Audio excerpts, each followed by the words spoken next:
All right, ready to dive into some serious investing wisdom. Let's do it. We've got some Benjamin Graham to unpack today, the OG of value investing. Yeah, I'm a big fan of going deep on this stuff, so we've got some excerpts from his writings, right? Yep. And we're going to try to pull out those golden nuggets, the stuff that can actually help people make smarter money moves. Love that. Yeah. Because, everyone knows Graham's name, right? Everyone knows he was, Warren Buffett's mentor. But I feel like sometimes people just kind of get stuck at that surface level. Totally agree. You got to go deeper. All right, well, how about we kick things off with one of his most iconic ideas? You thinking about the market as a voting machine versus a weighing machine. That's the one. Such a good analogy. Right.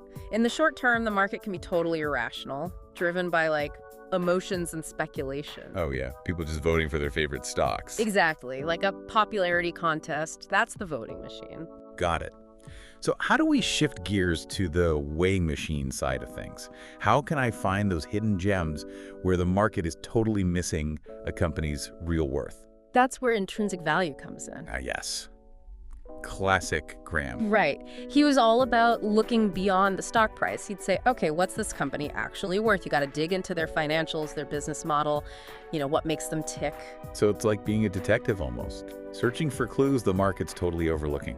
100%. And speaking of smart sleuthing, Graham's definition of an intelligent investor, right? Lay it on me. The intelligent investor is a realist who sells to optimists and buys from pessimists. Okay, I get the general concept. But how do you actually spot those buy from the pessimists moments in the real world? I was just reading about this tech company.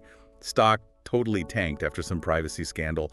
Everyone was panicking. Is that what Graham's talking about, or is there more to it? That's a super insightful question, because it highlights the nuance of Graham's thinking. You got to figure out if it's just fear-driven selling or if something's actually wrong with the business. Oh. So with your tech company, right, you'd have to ask, is this a temporary blip? Or is their whole business model messed up because of this privacy thing? So it's not just about buying anything that's taken a hit. It's about understanding why. Absolutely. Separate the emotional reaction from the actual analysis. Now, another big thing with Graham is treating investing like a business. Yeah. He said, investing is most intelligent when it is most businesslike. So what's that actually mean in practice? Not just gambling. Right. Think about it like this. If you were opening a bakery, you wouldn't just lease a spot and start baking with no plan. Hopefully not. You'd scope out the market, figure out your costs, your pricing strategy. You'd manage your inventory. Investing needs that same level of thoughtfulness. Okay, so you're saying do your homework, folks. Exactly. And part of that homework is understanding and managing risk. Totally. And Graham was very real about that. He said, losing some money is an inevitable part of investing, and there's nothing you can do to prevent it. But to be an intelligent investor, you must take responsibility for ensuring that you never lose most or all of your money. Whoa. Right. It's about taking ownership. You can't control the market, but you can control how you react to it. So true. And a big part of that is not putting all your eggs in one basket. Right. Your diversification, super important. Absolutely. Now, Graham also had a really interesting take on measuring success, didn't he? Not just about beating the market. Yeah, it was more about setting your own goals, having the discipline to stick to your plan. That's a big one. Right, because so many people get trapped in comparing themselves to others, constantly checking how their portfolio is doing against some benchmark. And then they make all these rash decisions. Exactly. Their whole strategy goes out the window. It's like they're trying to win a race without even knowing where the finish line is. Love that analogy. Right. So before you even start, you got to ask yourself, what am I actually trying to achieve with my investments? What are my financial goals? What's my time frame? How much risk can I actually stomach? Okay, so to sum all this up, what are the biggest takeaways we want listeners to walk away with today? Let's see.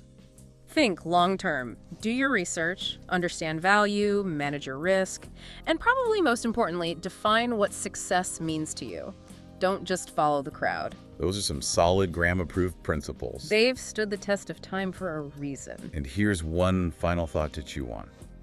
The best way to measure your investing success is not by whether you're beating the market, but by whether you've put in place a financial plan and a behavioral discipline that are likely to get you where you want to go. So good. It's about the journey, not just the destination. Couldn't have said it better myself. Thanks for diving deep with me. Anytime. Always happy to talk, Graham. All right, folks, that's a wrap for today. Now go forth and invest intelligently. And remember, patience is key. See you next time. Bye, everyone.